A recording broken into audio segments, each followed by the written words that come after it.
All right, so welcome back, everyone. I hope everyone enjoyed their break, is feeling refreshed, energized, ready for this next session to start. So this is our second and final panel of the day. It's a crucial one. We'll be discussing how to effectively leverage your Prime Day success for sustainable long-term growth. We're super excited to have panelists from Sky and TripleLift with us, and of course, Tinuiti joining us, and we will introduce them shortly and just appreciate our audience for continuing this journey with us. So a few quick reminders for everyone. We have recording and slides. Oh, where'd my deck go? Sorry, let me pop that back up, everyone. Recording and slides will be sent out by end of day. So like really shortly after the session, these should be sent right to you. The recording is going to have both panel 1 and panel 2 in them. And then the slides will be separated out, and then we'll have these posted on our landing page as well. But you can share these with your colleagues and go back and watch. And then if you happen to log off at any time within the next hour, feel free to use the same link that is in your inbox and your calendar hold to hop back in. Again, you can find some of our handouts in the tab in the right-hand corner next to polls. And then in the polls tab, we have some fun, engaging polls that we're going to pop in throughout the session today. So please let us know. We want to engage with our audience and know what everyone is thinking. So appreciate that.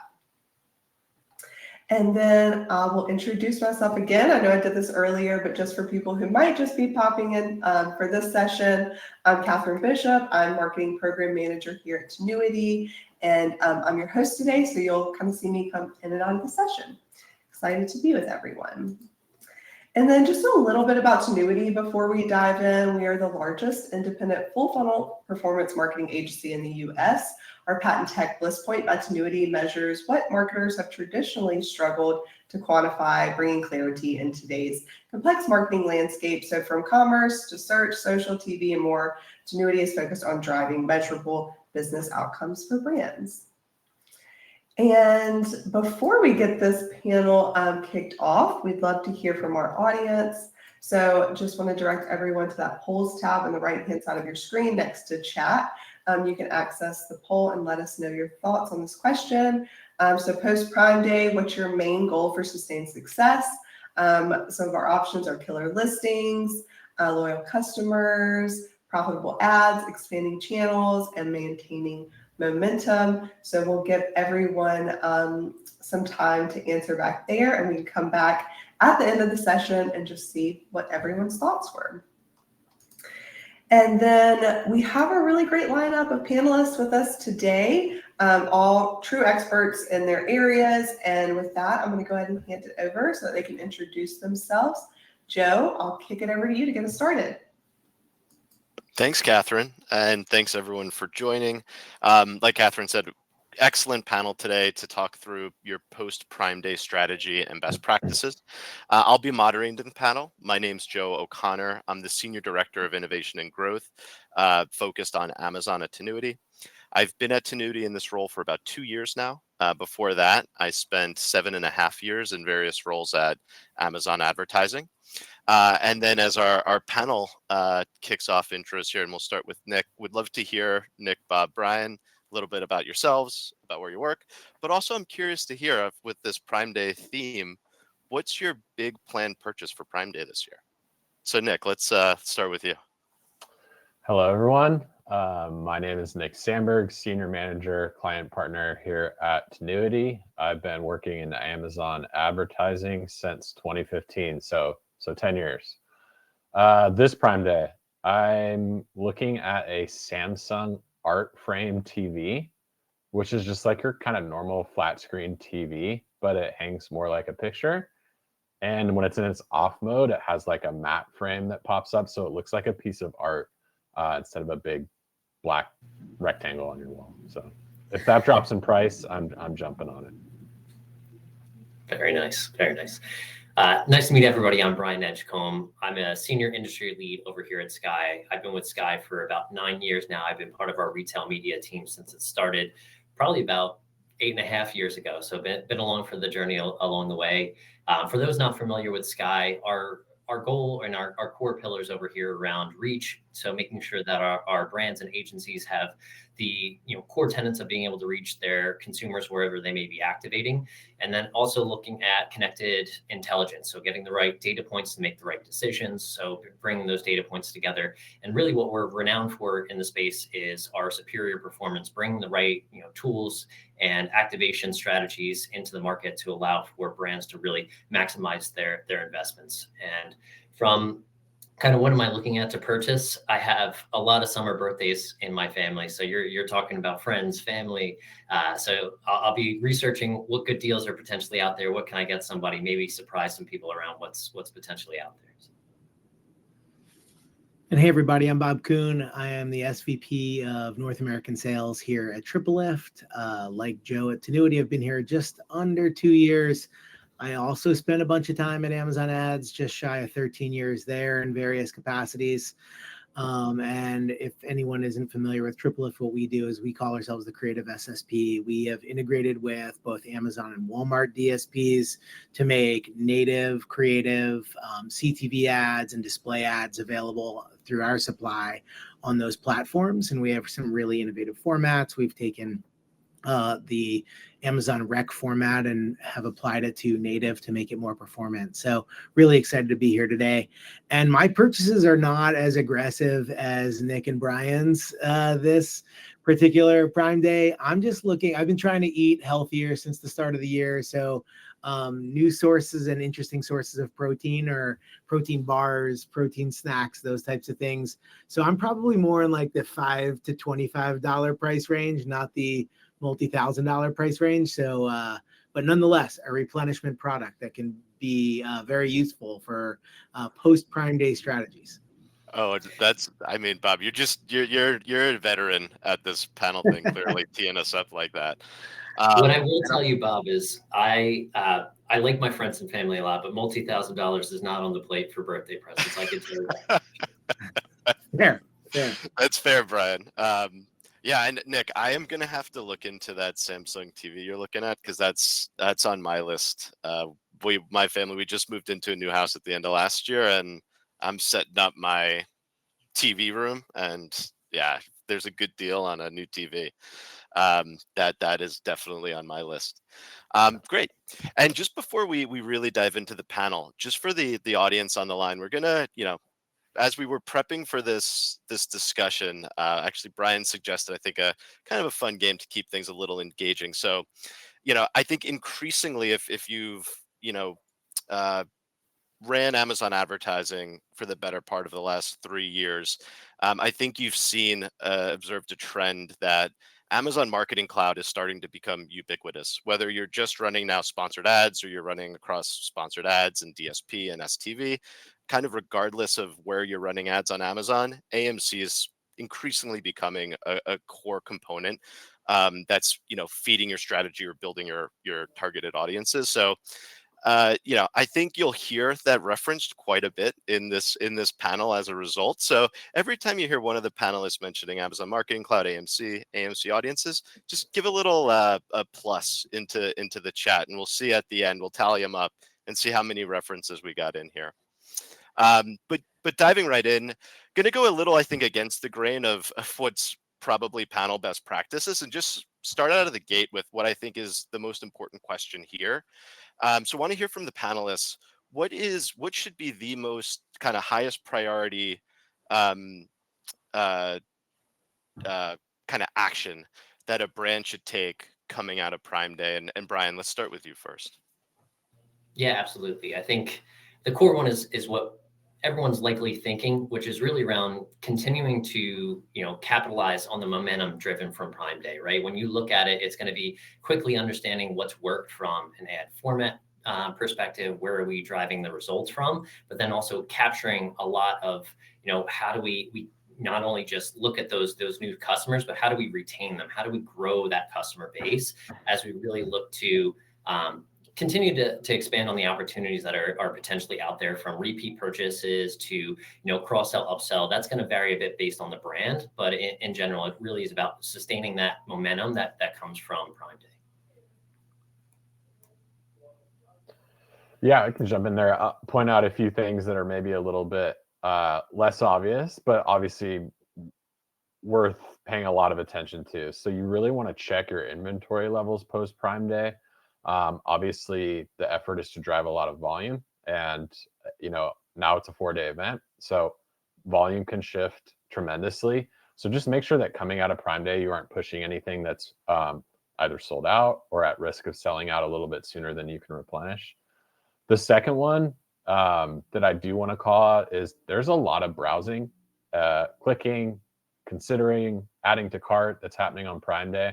We often tend to focus on what's sold, what's our ROAS, like how many units did we sell? But in reality, there's all that other part of the iceberg below the surface, and that's everyone that viewed your page but didn't click. So you really want to start to think about shoppers that you maybe engaged with for the first time, and how you, if you didn't convert them on the days of the event, how you can potentially convert them in the weeks and months after. So you can use AMC, ding, ding, ding, to build audiences based off those people. You can target them through the DSP or push audiences and target them in sponsored display. And I think it's really interesting to try to separate that audience from what you might consider normal retargeting, just to try to understand, all right, these are people that we captured their attention on Prime Day versus these are people that we capture attention on just kind of like a regular non-event. So yeah, retargeting people that didn't purchase. Yeah, just to build on both of Nick and Brian's comments, my last job at Amazon was running the grocery sales org. So what we thought a lot about, noting that, and I joked about my love of protein bars a minute ago, but the reality is that when someone buys a product like that on Prime Day and you have a potentially net new customer, how do you generate loyalty? How do you get them coming back over and over again?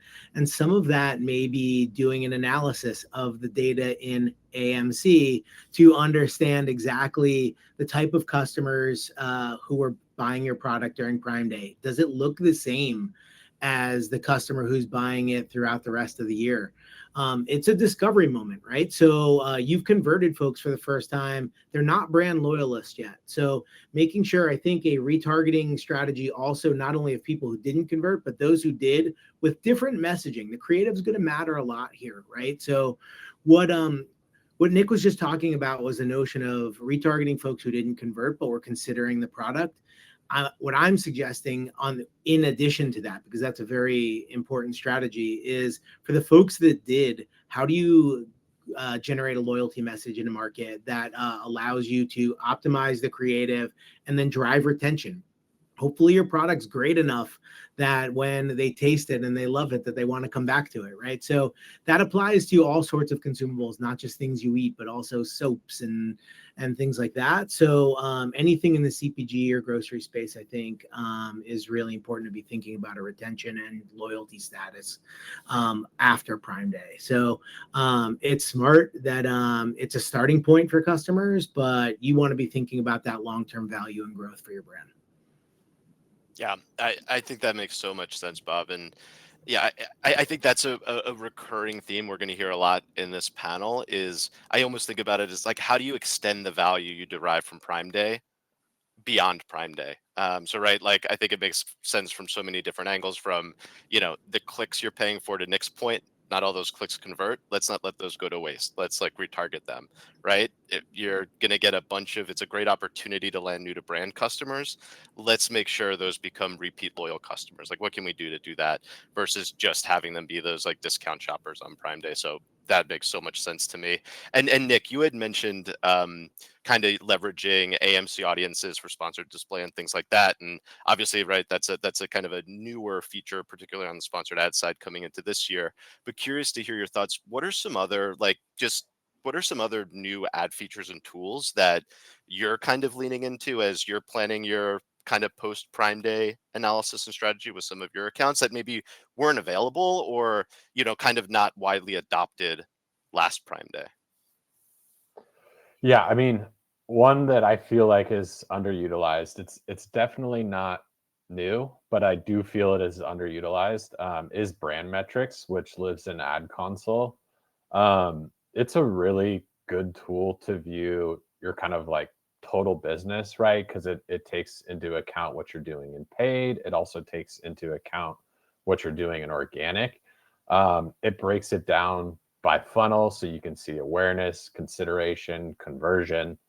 And it's a really valuable tool that you can use to understand on a weekly and monthly basis how all those super important metrics have shifted. And so especially in a period like Prime Day, being able to see how many people added to cart but didn't purchase, being able to see how many people searched for your brand. These are all really important things that I think often kind of like get overlooked when we like hyper focus on advertising metrics or total sales, is you can kind of see in between the conversions and kind of understand how did our funnel perform. I do want to note this data doesn't live in Ad Console forever. You can only look back at 12 months. So if you're not doing it, you need to start doing it now, but you need to start saving 12 months ago's data so that you can kind of build on that after that disappears from Ad Console. And so especially now, right, you can look at April of last year, pull that in, get May of this year, June of this year, so that by the time we're in July, you can have all this data to be able to go back and reference.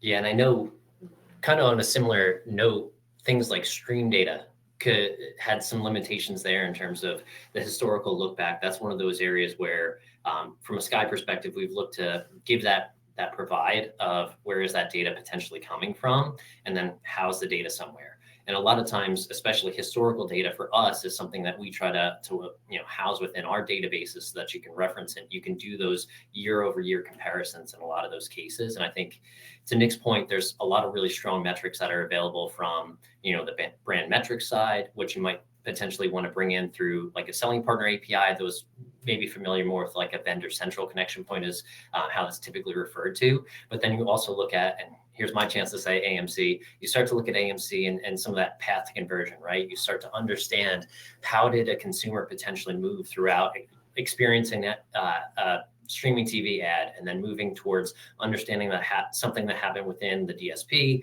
and then you move down the funnel into I noticed a sponsored brand ad, and then eventually clicked on a sponsored product. You can see all that through things like a path to conversion via AMC. You look at maybe an overlap report. What's the percentage of consumers that experience just a sponsored product ad versus experiencing DSP and sponsored product together, and what's the increase within the purchase rate when you have there? So those are things that are happening within kind of AMC reporting. And then when you want to take it to action, you start to build out those AMC audiences around activating on DSP. But now for those that saw the announcement, it's been a little while now since Unboxed, but you've got the AMC audience capabilities in sponsored search now. So you start to look at, how do I adjust bids on an audience level? So anybody that's maybe new to brand, let's value those types of consumers a little bit more. Let's increase those bids a little bit more. Always got to be cautious, right? You're going to see spikes in CPC no matter what in terms of kind of Prime Day. And you're going to now talk about a longer event. I know we'll talk about that too, but you start to think about a 4-day event. How do you potentially really capitalize on the right consumer base? I think that's something where you start to leverage these AMC audiences to only boost where you think there's an opportunity. So I think for me, that's one of those tools that's come out that I think will be really impactful as you get here into Prime Day.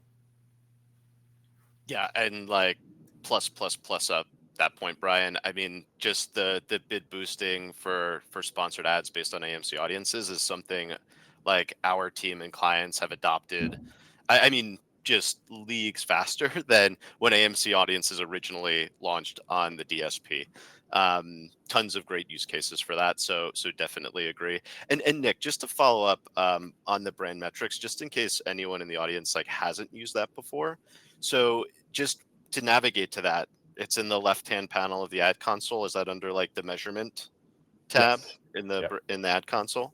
Yep. Great. So anyone who hasn't checked that out before, it's very impactful. Like Nick said, one of the few areas, at least within the Amazon ad console, where you can see both your ad attributed and organic sales, and a lot of great and useful use there. So that's a great call out. And kind of building on that theme of gaining customer insights. Like Bob, I'd love to hear from you. What are some of the key customer insights that brands should be focusing on to, like we were talking about, help extend that value of those customers they're acquiring during Prime Day? Yeah, like I said earlier, it's all about driving a repeat purchaser here, right? So the first thing I would look to do is take a look at what my repeat purchasers look like before Prime Day, like get a handle on what that customer profile looks like and compare it to my Prime Day new to brand audience and see how they are alike, see how they differ. What can we glean from that? How can we change our creative to be focused on those differences, making sure that we're optimizing our targeting based on that we're doing cross-selling wherever we can. If there's an opportunity for, someone bought product, well, I'll go back to the soap example. If someone bought soap and you sell an equivalent shampoo product, like how do we make sure that we are cross-selling folks into that while also driving loyalty of that specific product? So I think retargeting matters a lot here. Creative messaging matters a lot here, and recognizing that there's usually more than one product in a line, especially as it relates to consumables, and focusing on getting folks to now start trying more of your products, not just that one, and then becoming loyal across the entire line, I think is a key strategy kind of coming out of Prime Day.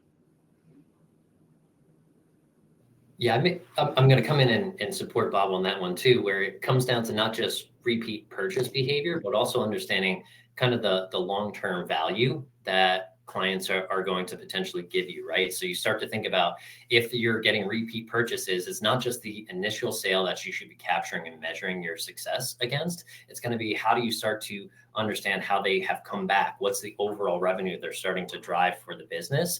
And then I always kind of look to compare that against how you start to think about, customer acquisition costs.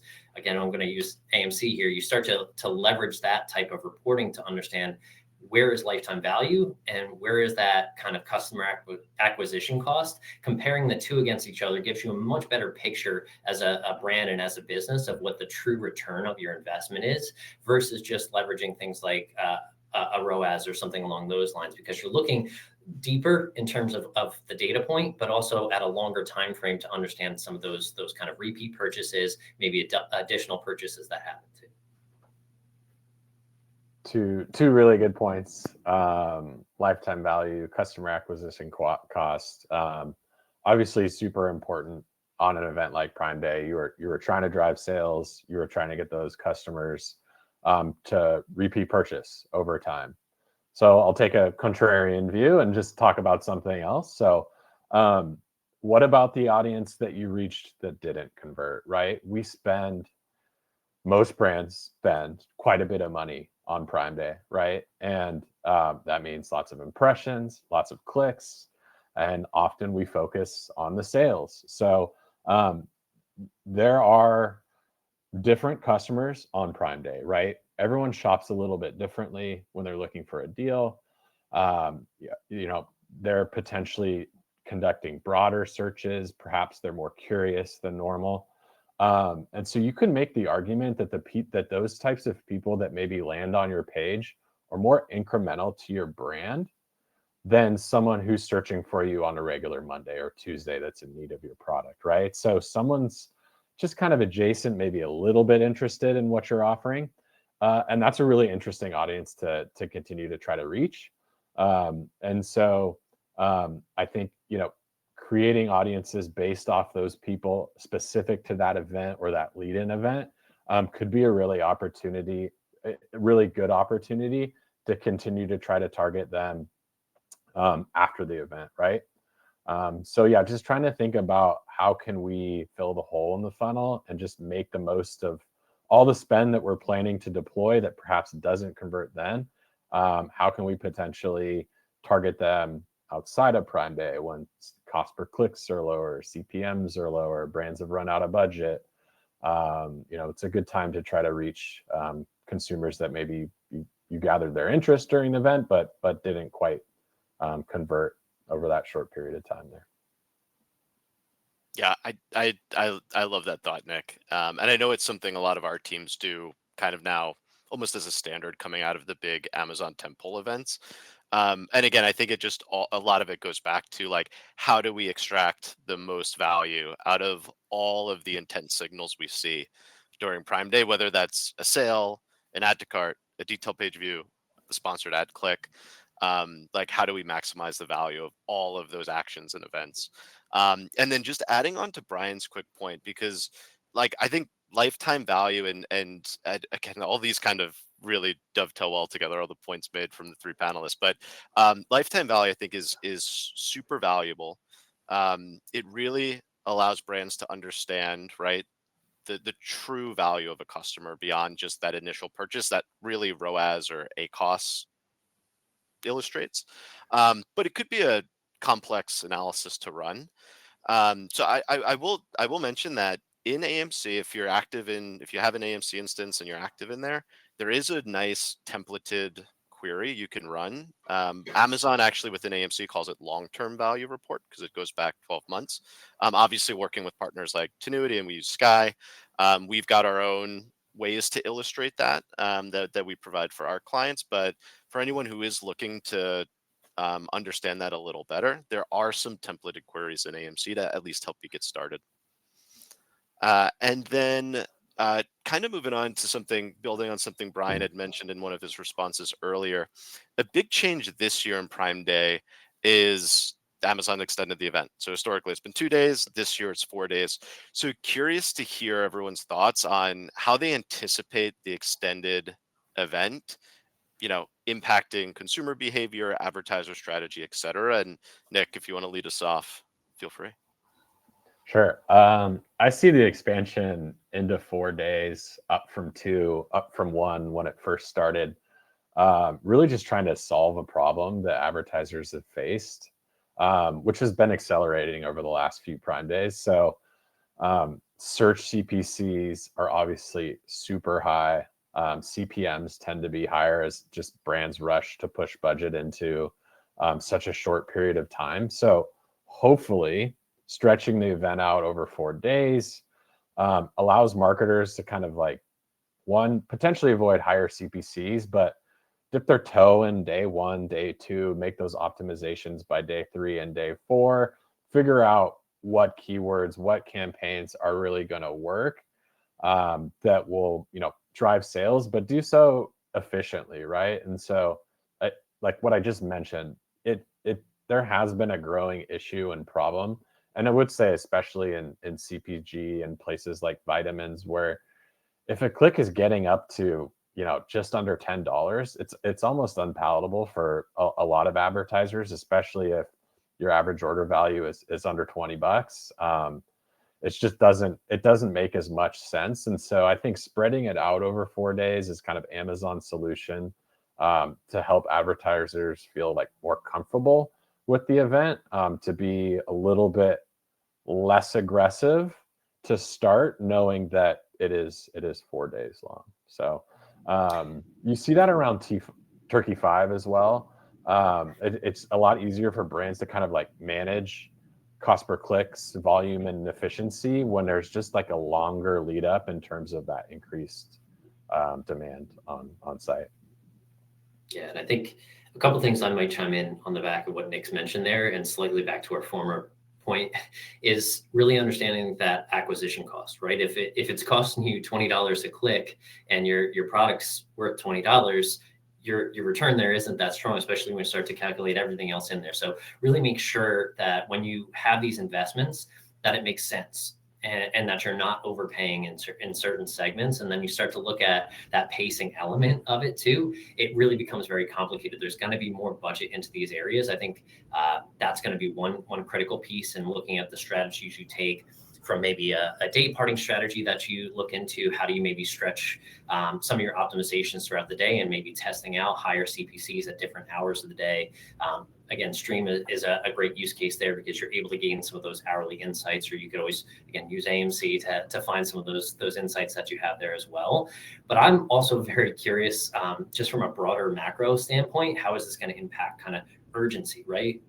For me, when I look at something like, hey, here's Prime Day or Prime event, it's a one time here. It's pretty succinct within a day or two. I know I need to be there in order to get the deals. And if I'm not there at that time, I'm going to lose out on the deal. So I'm really curious with it being stretched out. Is it just something where there's just different deals throughout the day, not impacting the urgency or kind of that thought process? Or are we going to see something where it's like, oh, I'll check in on Monday. Oh, what I wanted on sale wasn't on sale on Monday. Maybe I'll come back on Wednesday or Thursday and see if it's dropped in price or something. So I'm curious to see what those behaviors are going to potentially look like for Prime Day this year.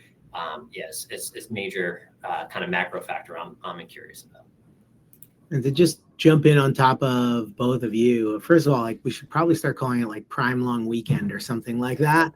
But the great thing about a long weekend is you can get a lot done, and when you have when you really try hard. So the way we can think about this is like, can we test inside of Prime Day? Like, if you have 4 days to do things, you don't need to rush through everything to try to accomplish it in one day. So can you test different creative by day? What can you learn? How do you maximize your learnings over a 4-day period so that you can really understand what's resonating? And then hopefully by the end of those 4 days, you have a really good handle on things that work, things that didn't work, and it becomes a really strong test and learn inside the event itself. So I think there's an opportunity because of the duration of this now to start boosting performance and making the most out of it so that the fourth day could potentially be more performant than the first because you've learned along the way. Yeah, Bob, that makes a ton of sense, and yeah, it will be interesting to see to Nick's point in the chat. I mean, if Q4 and Turkey 5 extending to Turkey like 11 last year or whatever it was, we'll see what happens Prime Day 2026. And kind of like on that, pulling on that thread a bit. I'd be curious to hear coming out of Prime Day. Like Brian, have you seen any good examples? I'd love to hear some examples of what you've seen, like clients Sky has worked with, how your team has taken learnings from Prime Day and applied them to, back half of the year, in particular Q4 seasonal planning, which again, of course, is tends to be heavily like promotion based and things like that. So would love to hear any examples you have of how clients have used their learnings from Prime Day to inform their Q4 strategy. Yeah, it's a good kind of use case, right? You're starting to look at how do you ramp up into a Prime Day and again, that path to conversion kind of understanding.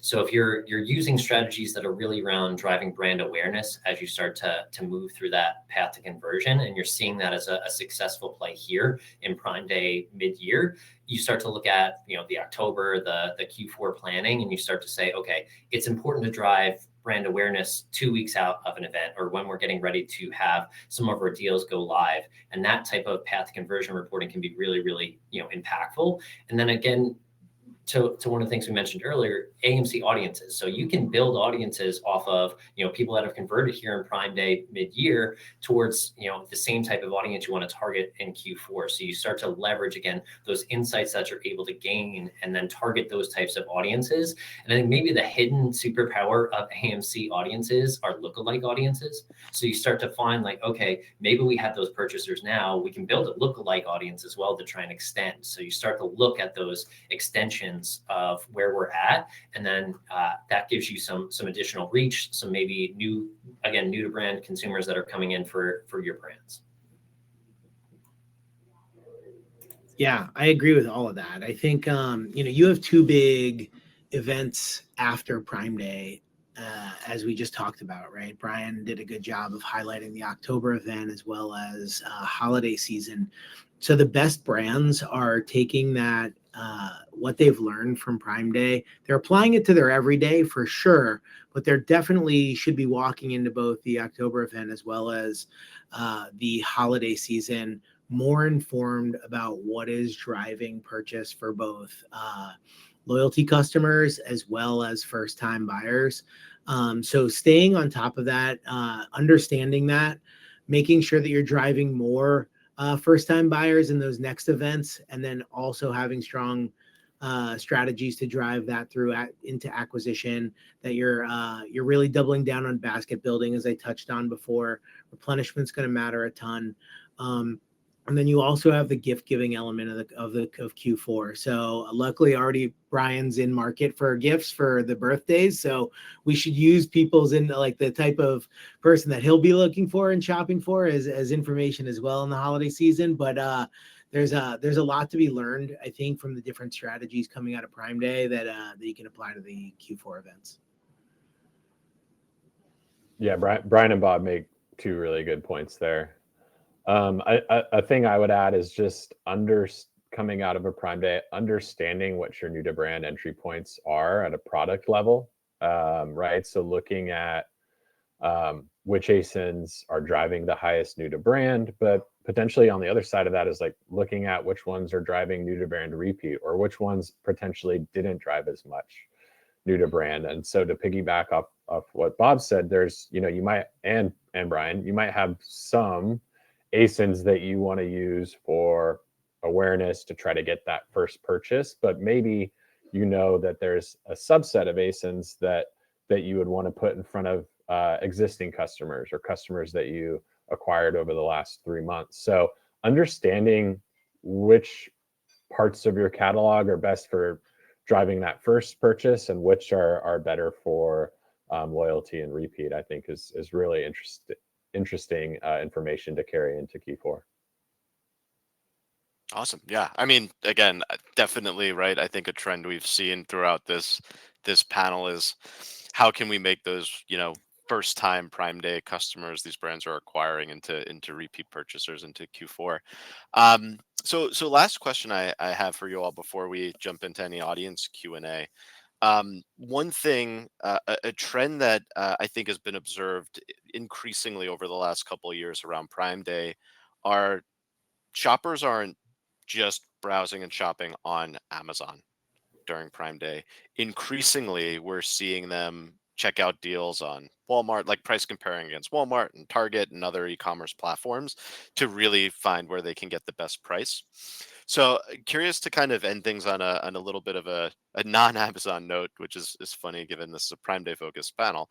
How can brands start to use their learnings on Amazon, right? Still, regardless of how much people are cross shopping, the bulk of the browsing and shopping is still going to happen on Amazon. How can they use their insights they're getting on Amazon to inform their off Amazon strategies? And yeah, Brian, if you want to start us off with that one. Yeah, sure. I think, and something sparked in my head as you even set that up, which is it really is an omni-channel world out there where you're going to be interacting with brands, not just on Amazon, right? And it's cross retailer, but also cross channels from engaging with a brand on social media, or I've done some searching on Google. So you start to, how do all those things potentially come into play? And you start to look at all those different methods and bringing those data points together. And I think from the Sky perspective, and my focus being a little bit more on the retail and taking it back to that side of the question, it makes it really easy, at least from the Sky perspective, to see some of those trends and then take action all within the same platform. So I can see that a keyword or a set of keywords are starting to drive up in impressions, have that level of trend data, and then take action within a Walmart, or I can take action within a Target really, really simplistically.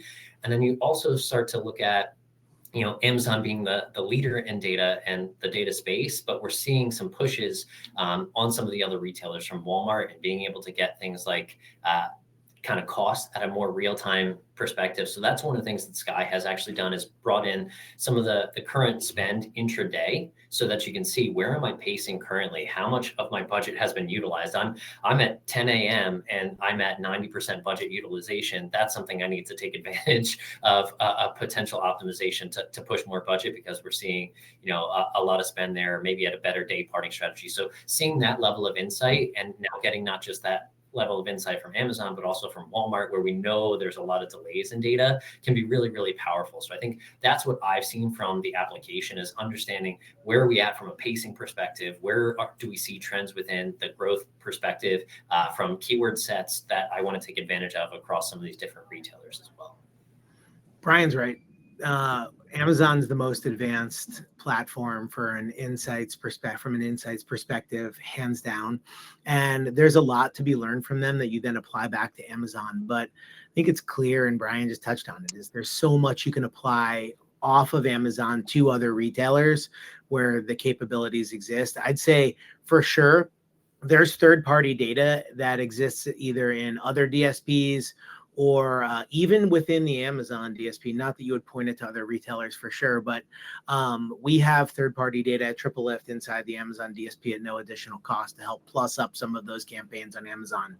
But you can also leverage those same data segments and the things you've learned from AMC to make sure that you're applying it to places like a Walmart, an Instacart, a Kroger, Albertsons, Roundel, et cetera. There are a lot of different places that you can spend your retail media dollars for sure. We know that none of those platforms are yet as advanced as Amazon. So you can look at Amazon as the learning platform and then use that to then toggle into all these other retailers. So I'd encourage folks to really be thinking about that, how they leverage some of the data that exists in the marketplace. If it's a hard lines campaign, what can you look to apply to a Home Depot campaign, et cetera? There's just so many different directions you can go to continue to drive not only that replenishment that we were talking about, but loyalty and then acquisition across all of those other retailers. I'm gonna piggyback off what Brian said, and just speak kind of tactically to what we've done at Tinuiti. Amazon marketing stream allows for that kind of like hourly analysis of how traffic fluctuates throughout the day, and obviously and stuff like Prime Day and Turkey 5. That's really helpful, especially if you're dealing with a limited budget, right? We want to maximize that. And so we take kind of that hourly performance data where we can see impressions, clicks, cost per clicks, conversion over hour of the day. And we can take that data and infer that the shopping behavior is not that much different on a retail media network that doesn't have hourly data. So at Tinuiti, we kind of take the learnings from the day parting that we run on Amazon, and we're able to apply that to other retailers. And our ad tech partners like Sky, for example, are just really good tools for doing that, and really good at being able to just kind of like take the learning from one, apply it to the other. So I think just leaning in on what Amazon provides that isn't available elsewhere, and then using your judgment to say, shopping behavior is not going to be that much different across some of these retailers, and that's really going to give you a leg up on competition and brands that aren't potentially doing day parting on those other retailers. Yeah, I think one thing that popped in my head, and I think we've done a really nice job of keeping track of our AMC notes, but one thing we've done in my opinion, pretty good job of avoiding is saying incrementality every 2 seconds on a call like this as well. So you start to think about that incremental impact too. So if you're realizing that you're driving awareness and people might be doing their review kind of driven activities on Amazon, but then they're doing that cross retailer, look at where is the best price for me, or where can I potentially just do a same day pickup or something along those lines. So you start to look at that as an incremental side. And I think there's a lot of leading brands that are starting to look at it from that perspective too, is what's the incremental impact of Amazon on these cross retailers type activations too. Yeah, that great point, Brian. Thanks to our panelists. So if we just have a key takeaway slide here, I'll just quickly summarize. So again, I think for those who have hung on here with us, so just 4 quick things that we think are key takeaways to incorporate into your post Prime Day strategy. So we talked a lot about looking at long-term customer value. How do you turn those one-time Prime Day shoppers into repeat brand loyal customers? Lots of analytics and audience segmentation Amazon allows you to do, particularly in AMC, to do that. Knowing what the new ad features are and how to extract the most value out of those ad features coming out of Prime Day are really going to give you a leg up on your competition.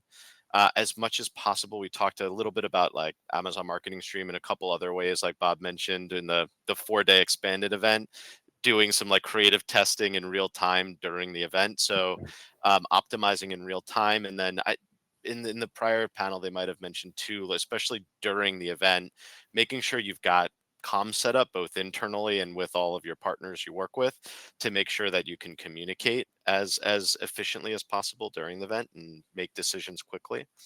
And then finally, like, while it's still, and rightly so, should be an Amazon focused event, there's definitely enough data out there to show there's an increasing boost in shopping behavior across non-Amazon retailers as well.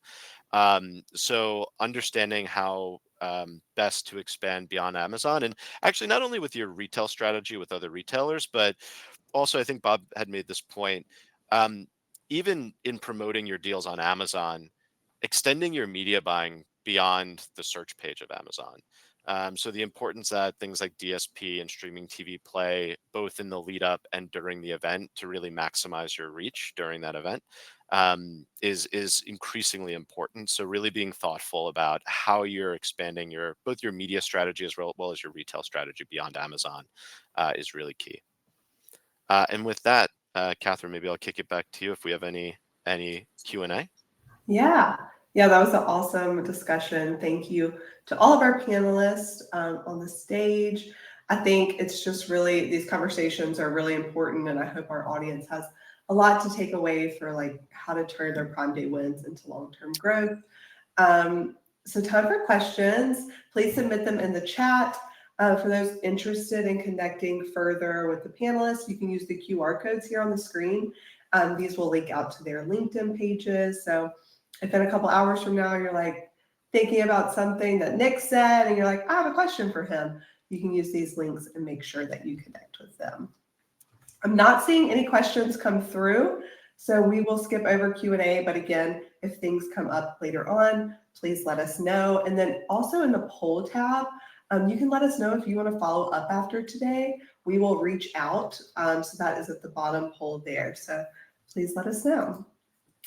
And then I do want to link out to our Q1 2025 Digital Ads Benchmark Report again. So you can click that link and it'll take you directly to the PDF. And then I want to mention that next week on May 28th, our Prime Day study will release. So please keep an eye out on your inbox. There's going to be a lot of valuable information there. I know they've been working really hard on that. So make sure you keep an eye out. And then just really want to give a massive thank you to all of our panelists from today, from panel 2 and from panel 1. I hope our audience is a little bit more confident going into Prime Day. Feels like they have some new strategies that they can implement, some new tips. Thank you for the engagement from our audience members, for answering polls, and we hope that you're going to join us for future events. So don't forget to respond again to that final poll if you want to connect with us. Whenever you close out of your screen today, you're going to be redirected to a feedback form. It's super short. Let us know what you thought of the sessions today. And again, thank you all. Appreciate it.